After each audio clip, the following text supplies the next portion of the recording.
আমার মায়ের হাতের স্পেশাল একটি রেসিপি সবজি। এখন আমি তোমাদের সাথে সবজি রেসিপি শেয়ার করব।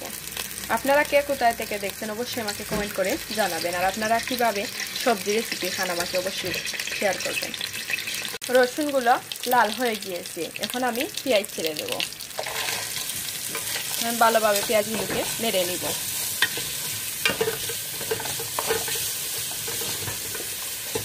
এখানে 1 চামচ লবণ এড করে দিব, দিয়ে 2টা কাঁচামরিচকে আমি কুচি কুচি করে কেটে দিয়ে দিয়েছি।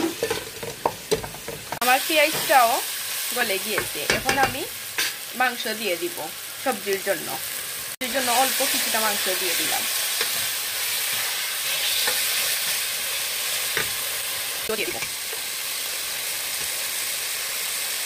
মশলাগুলো দেওয়া শেষ, এখন আমি নেড়ে নিব ভালোভাবে। এখন আমি আমার সবজিগুলো ছেড়ে দিব।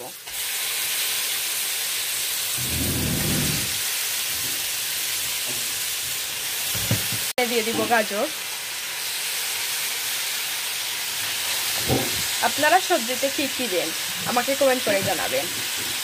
বন্ধুরা, আমার সবজিগুলো কষে গিয়েছে, এখন আমি ভালোভাবে নেড়ে দিব। উপরের গুলো নিচে নিব, নিচের গুলো উপরে আনবো। আমি সবজির সাথে এড করে দিব ক্যাপসিকাম আর কিছু মরিচ।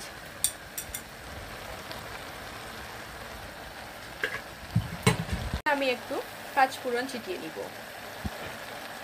পাঁচফোড়নটা দিলে অনেক গ্রান হয়, তাই আমার মা সবসময় এই পাঁচফোড়নটা ইউজ করে সব সবজিতে, সব তরকারিতে।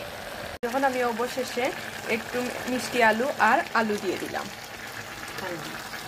সাথে একটু কালামাছি দিয়ে দিব। এখানে আমার 5 ধরনের সবজি আছে: বাঁধাকপি, আলু, মিষ্টি আলু, কুসা, তারপর বেগুন, তারপর আর কি আছে।